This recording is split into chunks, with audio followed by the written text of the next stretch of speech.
Assalamualaikum warahmatullahi wabarakatuh. Yang terhormat kepada Ibu Vina Kholisa Dinuka SEMSJ selaku dosen pembimbing, dan yang terhormat kepada Bapak dan Ibu penguji. Pada kesempatan kali ini saya akan mempresentasikan mengenai hasil riset saya yang berjudul Analisis Penilaian Tingkat Kesehatan Bank dengan menggunakan metode RGEC sebelum dan selama pandemi COVID-19. Sebelumnya, izinkan saya memperkenalkan diri terlebih dahulu. Nama saya Dinda Dwi Puspitasari, NIM 4118111023 dari Program Studi Akuntansi Manajerial jurusan Manajemen Bisnis. Langsung saja pada bagian pertama, yaitu pendahuluan.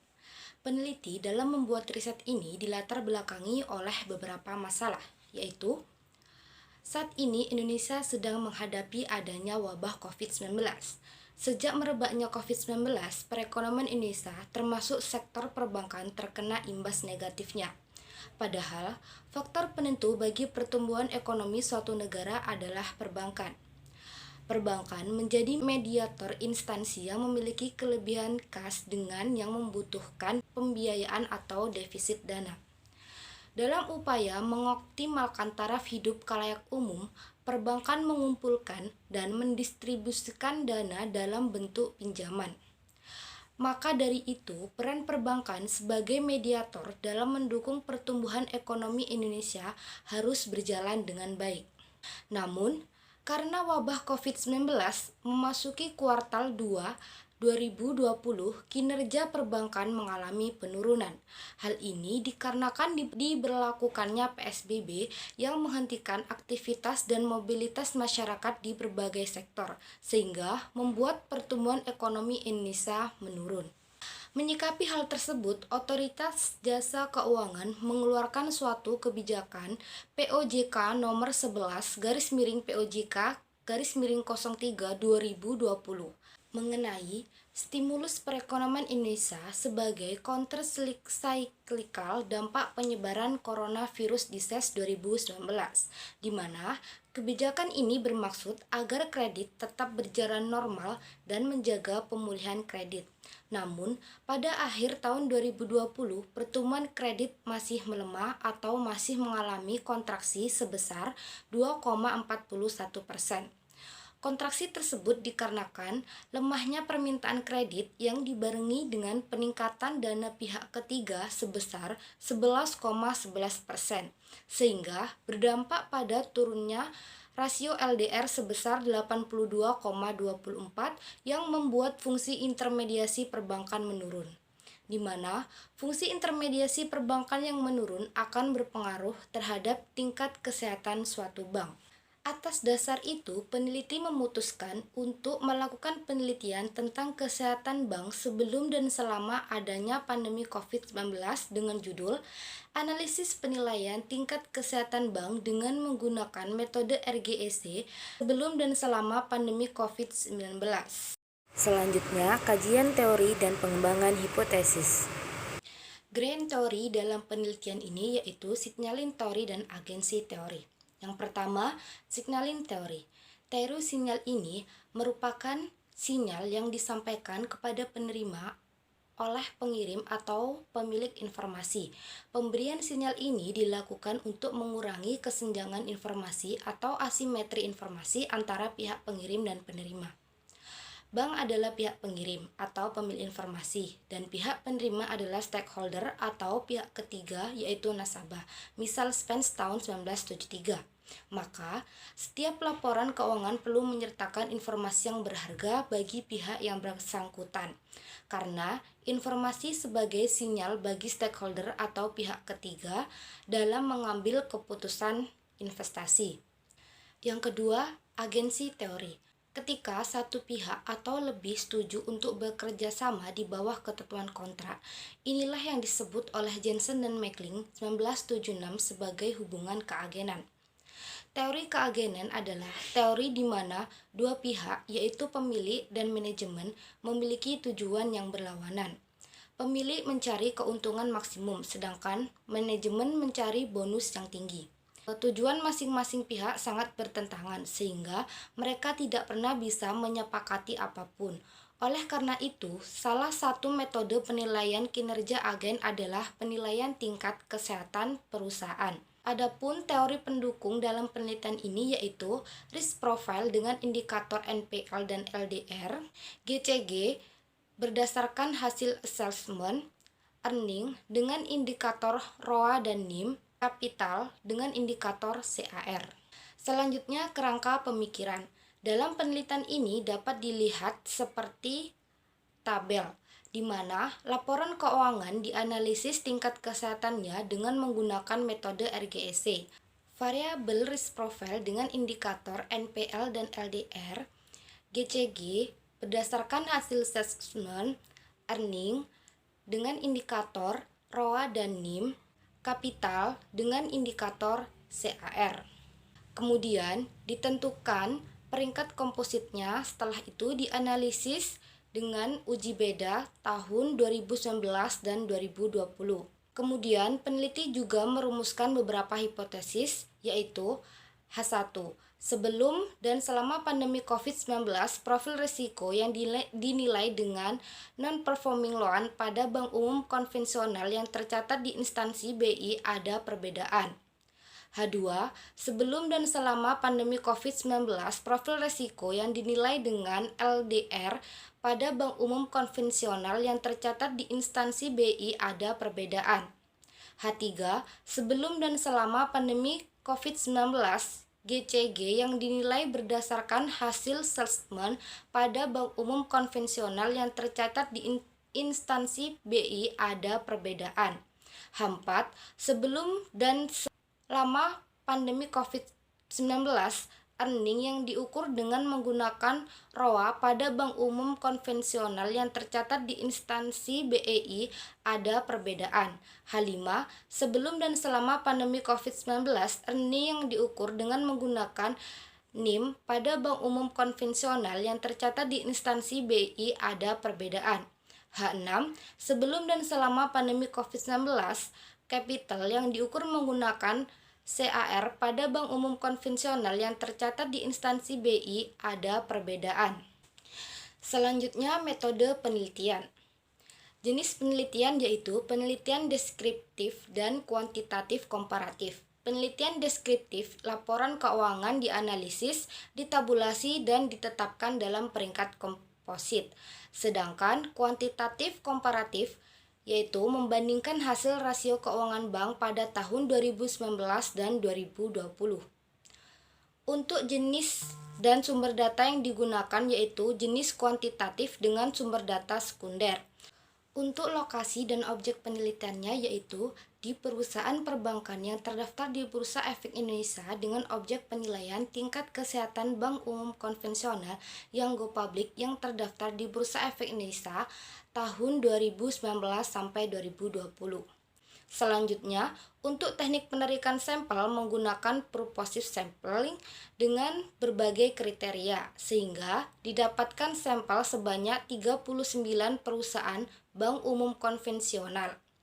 Metode pengumpulan datanya yaitu menggunakan teknik dokumentasi, yaitu laporan keuangan yang sudah diaudit tahun 2019 sampai 2020 pada Bursa Efek Indonesia.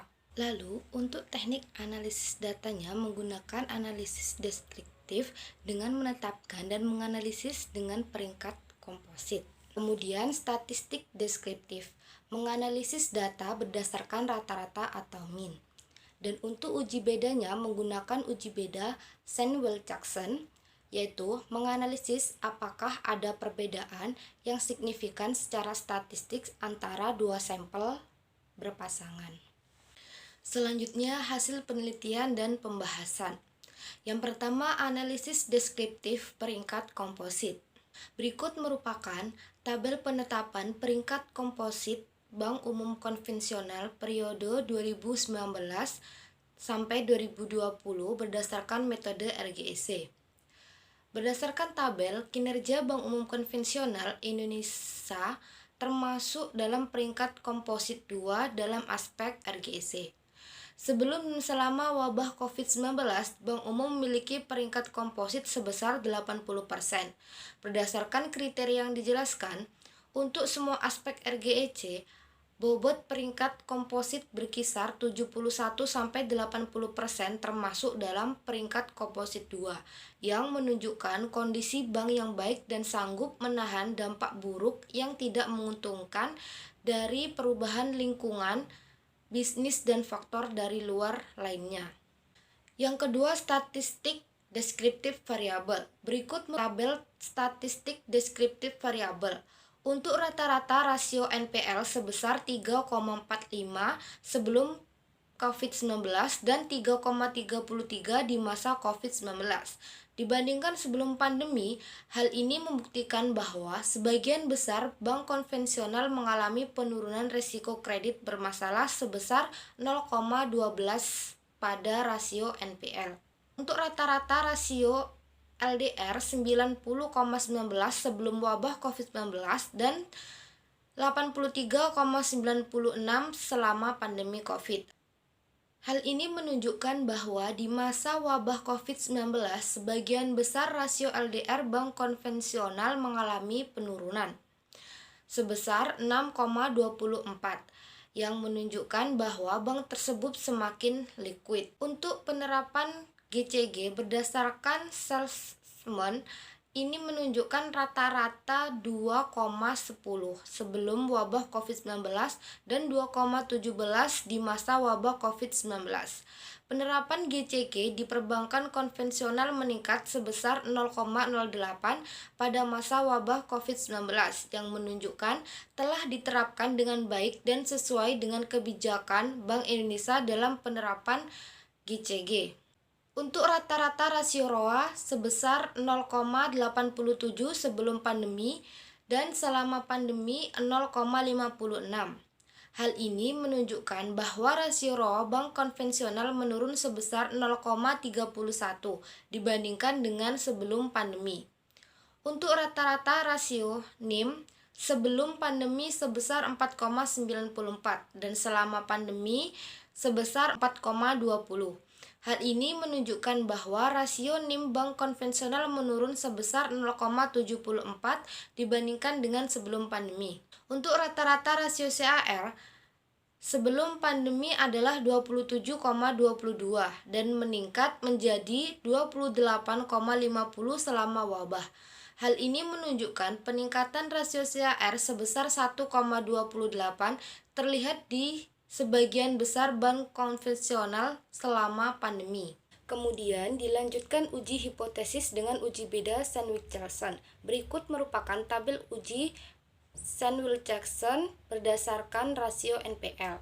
Berdasarkan tabel, nilai signifikansinya sebesar 0,851 atau lebih besar dari 0,05, maka H1 tidak terdukung. Antara sebelum dan selama pandemi COVID-19, rasio NPL bank konvensional tidak ada perbedaan. Tidak terdapatnya perbedaan dalam hipotesis ini mengungkapkan bahwa tidak ada masalah substansial dengan keuangan perbankan selama COVID-19.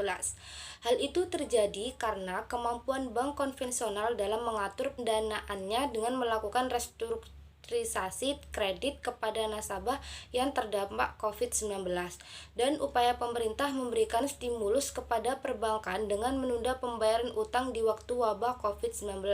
Berikut merupakan tabel hasil uji Wilcoxon-Sainz test untuk rasio LDR. Nilai signifikansinya adalah 0,002 atau lebih kecil dari 0,05.